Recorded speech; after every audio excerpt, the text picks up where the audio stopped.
We are guarding these buildings, and we have a very big strength in government building sector. In the transportation sector, if you see, we first entered Delhi Metro. Today, Delhi Metro is almost 13,000 odd personnel unit, and tomorrow, in a matter of few days, PM is going to inaugurate 2 more lines. So it is expanding, Delhi Metro, and it has now covered almost all the areas of NCR, National Capital Region. And CISF is guarding today all the metro units, metro lines which are there in Delhi.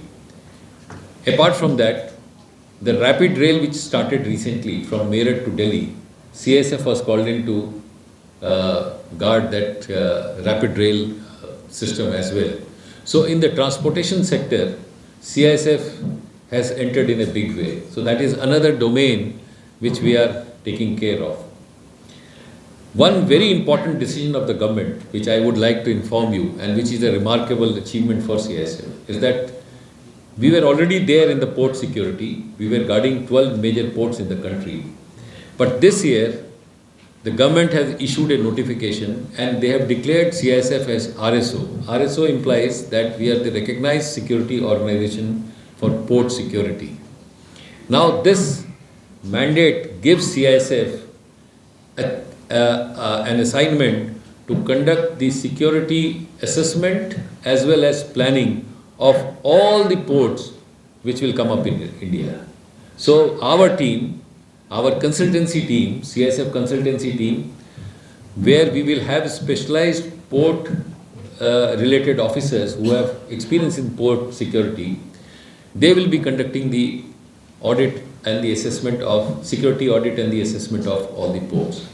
And in the process, government has also decided that there are about 78 odd exim ports, minor and major, where CISF is going to be deployed in a hybrid mode. So all these decisions have come up recently. You are already aware that government is planning to constitute a Bureau of Port Security. There also CISF will have some role to play because our officers will go on deputation to this organization, which will be on the lines of Bureau of Civil Aviation, BCAS. Similar kind of a structure government is planning for the port security. Now at these ports, as you are aware, a lot of private agencies are also part of the security network. So CISF has been given the mandate to train all the private security agencies which are deployed at the airport. Now that is a very huge responsibility which has been given to CISF. We have already started training them. At 3 major ports, the training is going on. Chennai port, Cochin and Mangalore, we started. And we are adding new ports for training.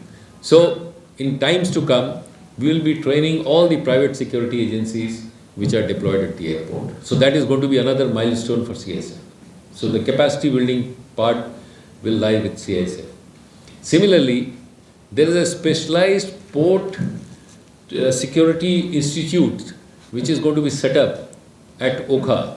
Government has decided to set up a specialized port training institute at Okha, Gujarat, and a port vertical will be looked after by CISF for training the senior officers and the other ranks in specialized courses.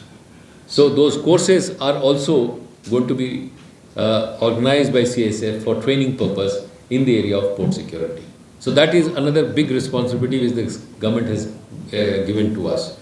And we are expecting that in times to come, a separate port vertical, which we have already got an approval from the government, will come into play in a full-fledged manner by having at least to begin with 10,000 odd people in port security. So that will be another vertical on the lines of airport vertical which CISF has today. So that is our future roadmap. Another very important development in the field of coal sector is that on the lines of RPF, CISF now has been vested with legal powers under MMDR Act, Mines and Mineral Development and Regulation Act 1957. Earlier CISF was not recognized as one of the authorized agency. Now we have been recognized after the amendment the government has brought, and this is a very recent development. So CISF will be able to file complaint in the court directly about any theft of coal, and the court will be bound to take cognizance of the complaints filed by CSF. Earlier we used to go through the local police channel, but by bringing this amendment, CISF has been empowered to file complaints directly in the court, conduct any search and seizure of any premise, and also inspect any record of any coal mining area. So that is a very huge challenge which has come to CISF. Earlier we were only guarding and securing the premises. Now with the coming of these legal powers, now we will have to take action.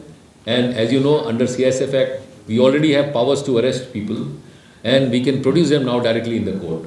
So we are working out along with the Ministry of Coal on a modality as to how to implement and make the entire coal business more secure and effective. So we are working on a